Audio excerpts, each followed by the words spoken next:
dulong-dulo lang to, paikot. Yan guys, nakita nyo sa dulong-dulo, tanaw niya, Daang Hari na ho yan, papuntang Alabang. Kaya kung meron siyang daan dito, mula rito, diretso mo, Daang Hari ka na, hindi ka na iikot dun sa napakalayong daan. Kaya kailangan lang mga shortcut na daan para minsan yung mga taga rito hindi na iikot, napakalayo. Tingnan mo na lang, tatawid na lang dyan, kung may tulay dyan, papunta, Daang Hari na yan. Nakita yung mga sakyan sa pinakang dulo-dulo, taas na taas, kasi ito nasa baba, ayun nasa taas yun.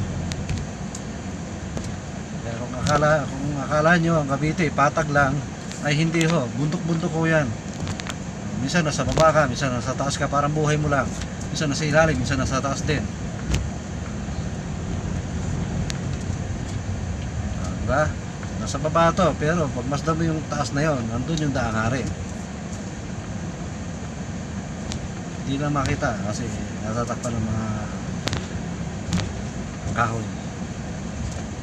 Pero dyan sa babang yan, yung creek na yan, merong daanan dyan, shortcutan, diretso mo doon sa may Las Piñas, labas mo, diretso mo lang yan. Ang labas ka dyan, Daang Hari din. Kaya lang nasa kabila ang daan, wala rito. Tawid ka lang ng itong creek pagitan yan, ito creek na to, may kalsada yan dyan. Diretso Las Piñas, diretso ng Daang Hari. Bye! Ito, dito na tayo. Yan, bye bye.